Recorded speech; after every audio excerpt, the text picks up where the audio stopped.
Apparently, he had been watching me through the windows for quite a while before Right. deciding to break in. Wow. But he didn't get in, meaning that you left yourself vulnerable by trying to go outside. I'm home alone a lot, often, and for long periods of time. You see, my wife wakes up early in the morning, like 4 a.m.-ish, to start her day at work. She drives a little bit and then starts work at the 5 a.m. shift and works until about 4 in the afternoon, and then I get to see her again. So she's gone 12, 13 hours at a time. My daughter has 2 part-time jobs and goes to school, and usually I don't see either of them until the late afternoon when I'm ready to knock off anyway. So I spend a lot of time in my little old studio doing work on my computer with these on. And sometimes I don't hear noises very well. So I don't have noise-canceling headphones because I'd be crazy not to hear what's going on around me. But I do have a little bit of... It's not easy to hear with these things on. I can hear a knock at the door, things like that. But there are a lot of times that I hear something and I wasn't sure what it was. I was like, was that something I need to pay attention to? At any rate, Home Alone horror stories sit right here with me. I really, really understand how people can get paranoid about it, because I get paranoid a lot when I hear strange things, even though nothing bad has ever happened to me, and I'm sort of prepared with what's under my desk. I can take care of most home problems by myself, but you never really know. And it comes to with the territory of things can be really, really scary when there's nobody else around you and you're home alone. We're going to react to some Home Alone horror stories today by Spooked. Make sure to head on over to his channel, guys, and subscribe. Hit the notification bell, and if you like reaction videos, make sure to subscribe to my channel as well. Let's get into this video. I was 15 at the time this happened, and I guarantee this story is 100% true. Okay. My mom was out for the night, and I was home studying in the living room. All right.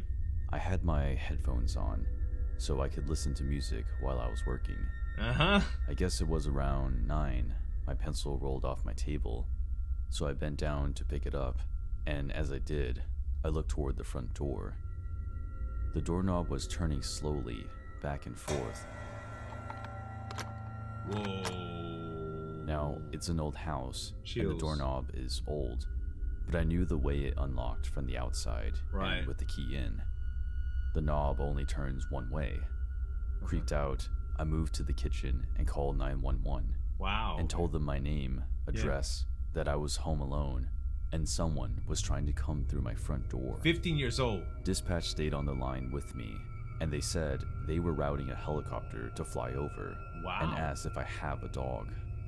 I did, and the operator told me to call the dog to the back door and then open the door and bring the dog in because they were going to use infrared on the backyard. I asked if that was safe. What if he was in the backyard? Her advice was to scream, and she would notify the police en route that an assault was in progress. What? All right. This sounds like terrible advice. Terrible, terrible, terrible. You don't know if there's one person outside, multiple people outside, or what, right? Just because there's someone at your front door doesn't mean there couldn't be someone at your back door, and going outside leaves you vulnerable. If you know the door is locked up front, especially if somebody's just trying to come in. Now, if you know that somebody is coming in your house, outside is probably a better option than inside because you can retreat to your neighbors and stuff like that. If you trap yourself in your bathroom, for instance, somebody could break the door down and still get to you. But this seems so far-fetched for a possible intruder alert, you know, from a 911. We just send cops out. Go outside and get your dog because we're gonna use infrared and all this. That seems so far-fetched. So I called my poor little Cocker Spaniel to the door and pretty much threw him over my shoulder into the house before slamming and locking the door. Oh my god, dude.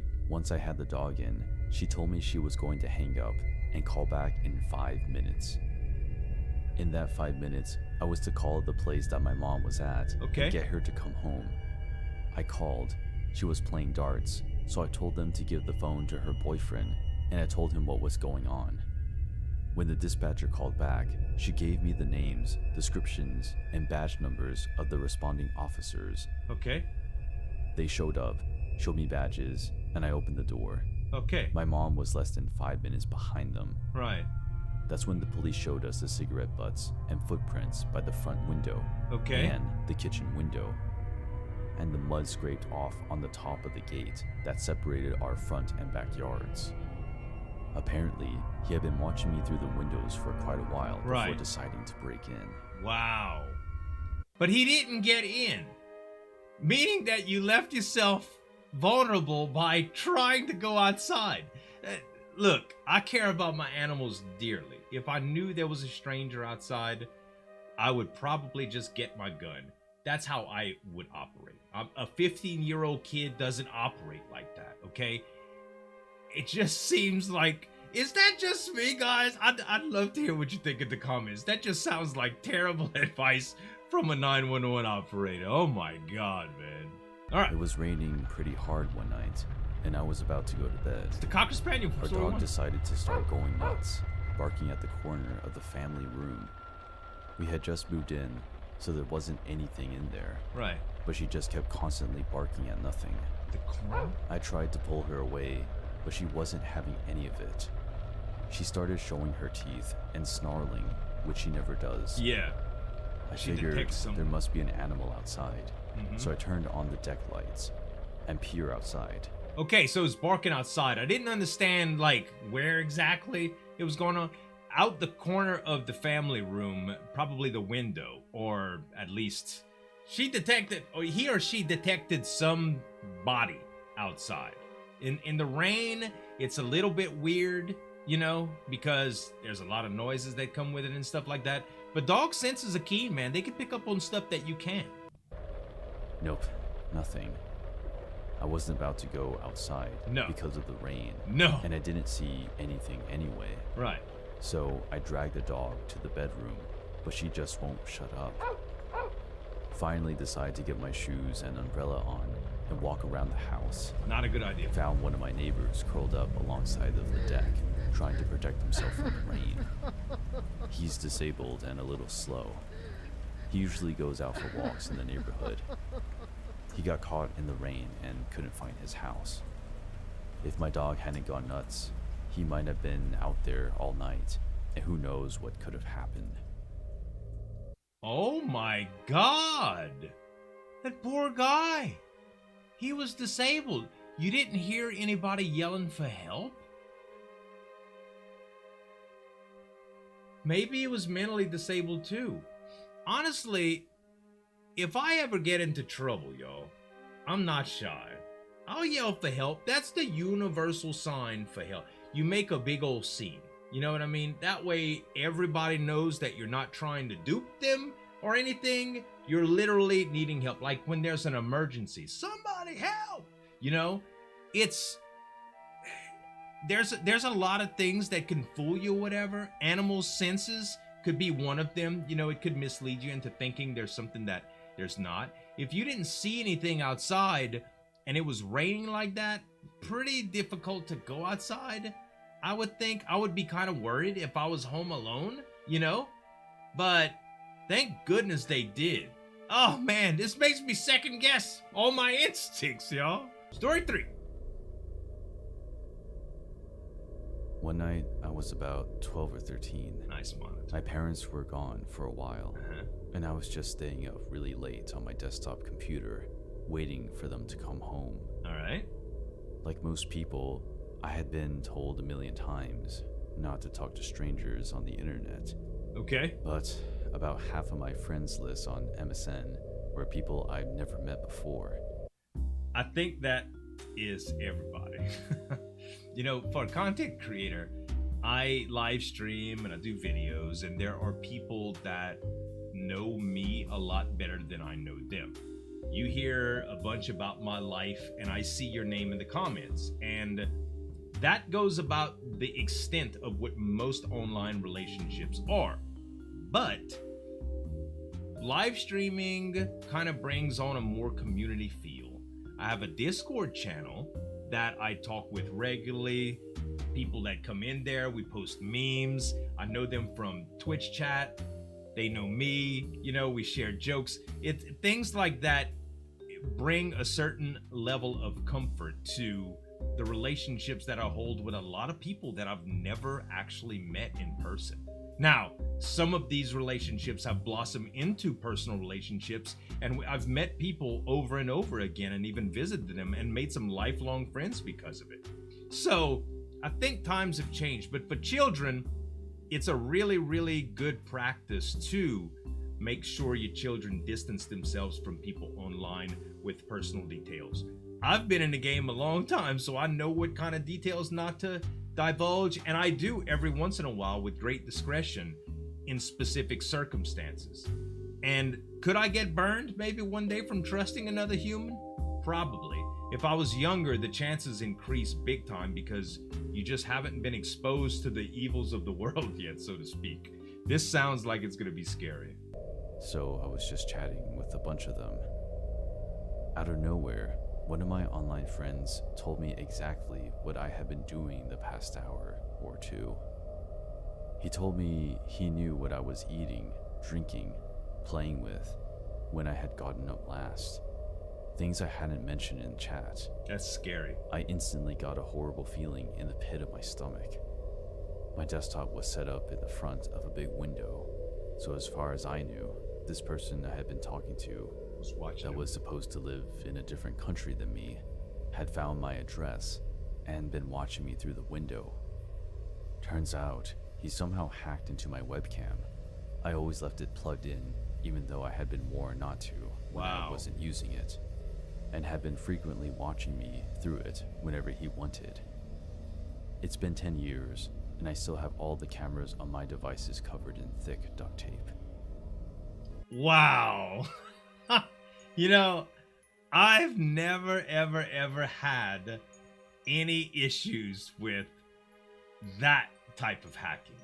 I've had some account passwords been discovered from security breaches and some shared passwords before that were used to compromise multiple accounts that I've had. But hacking hardware on a computer like that, I don't know the ins and outs of it, but I know it's not easy. You almost have to give somebody access to do that from what I know, although I'm sure it's possible, in the world that we live in, computers run it, man. It's scary to think that somebody could actually do that. To think about all the times I picked my nose when you guys aren't watching. Shh. Well, now the secret's out. Next story. Rented a cheap bi-level duplex in a bad neighborhood for 3.5 years so that I could save up money to buy a house. Yeah. First thing I did after unpacking from moving in was bolster security. I changed the deadbolt on the front door and installed a locking doorknob in place of the crusty non-locking one that was there. Smart. All the windows were old, shitty aluminum slider-style windows with horrible locks, and the back door was a patio door going straight onto a deck. Right. So I bought a hardwood 1x4 and 2x4 and cut pieces to put in the window and door tracks so that any potential intruder would have to break a window rather than simply opening one to gain entry. See, that makes a lot of sense. We all make decisions in life that compromise our security. We have to go places and do things that we normally wouldn't do unless there's some sort of circumstances that are motivating us to do that. In this case, the guy was saving, or the girl was saving up money, needed a place to stay that wasn't, really overextending, and it just happened to not have the best security. I live in a place like that now. Don't get me wrong, my house is secure as a normal house can get without like cameras and bars on the windows and stuff. But honestly, if you get in the situation where you know that your security is more at risk than usual, preparing for it sounds like a great idea. Not everybody likes guns or wants to have weapons in their home to defend themselves with, but these type of security measures, the smartest thing you could possibly do to your own home. I'm convinced that a past tenant was a drug dealer, In the first 6 months, I had 4 separate instances of tweakers knocking on the door, looking for Sam. Oh, wow. A couple of the tweakers forlornly stepped off when I told them that nobody named Sam lived there. Right. 2 others got worked up, asked where Sam had gone, and where he was living, to which I responded that I had rented the place and had no idea who Sam was. Right. After being visited by the tweakers, I redoubled my efforts to ensure that all doors were locked at all times. Yeah. I still forgot to lock the front door once in a while, Oh my god. and had a very creepy experience I've one done night that too. after forgetting to lock it. Mm-hmm. I was in the middle of cooking dinner one dark evening and went to the washroom.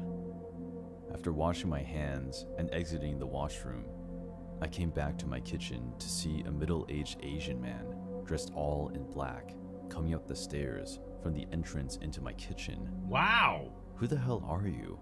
I asked, startling him. He said he was there to fix a toilet. I was sure I was going to die, No. but figured I ought to talk to the guy for a few seconds Right. before lunging for a kitchen knife and fighting for my life. The guy explains that the landlord, Gary, had sent him to fix a toilet. I told him that Gary wasn't my landlord and my toilet was working fine. Right. He asked what address he was at. I gave him my address, and he started profusely apologizing, saying he had the wrong address. Wow. He backed down the stairs cautiously, put his boots on, and sheepishly left the duplex. I'm still not sure if he was looking for Sam to square up some unpaid drug debts, Whoa. and left when he realized that Sam wasn't there. If he was looking for a woman to prey on, found me instead, and reconsidered his insidious plan. Wow.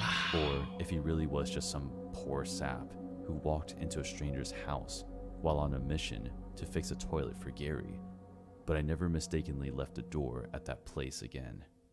You gotta think, man.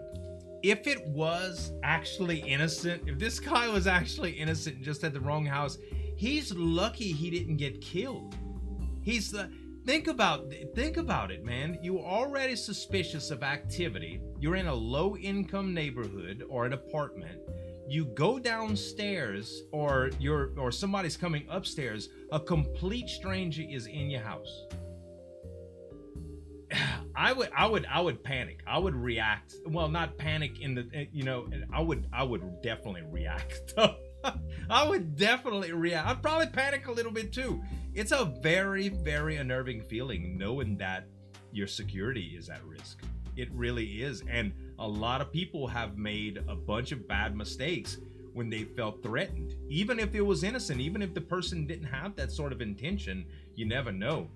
If it was actually those sinister things, whew, crazy, man. Great stories from Spook today. Guys, make sure to go to Spook's channel and subscribe to him. And listen, there's a couple other videos that I reacted to from him here. He's a great narrator. Check him out. Thanks so much for watching, guys. As always, this is Zueljin signing off, and we'll see you next time.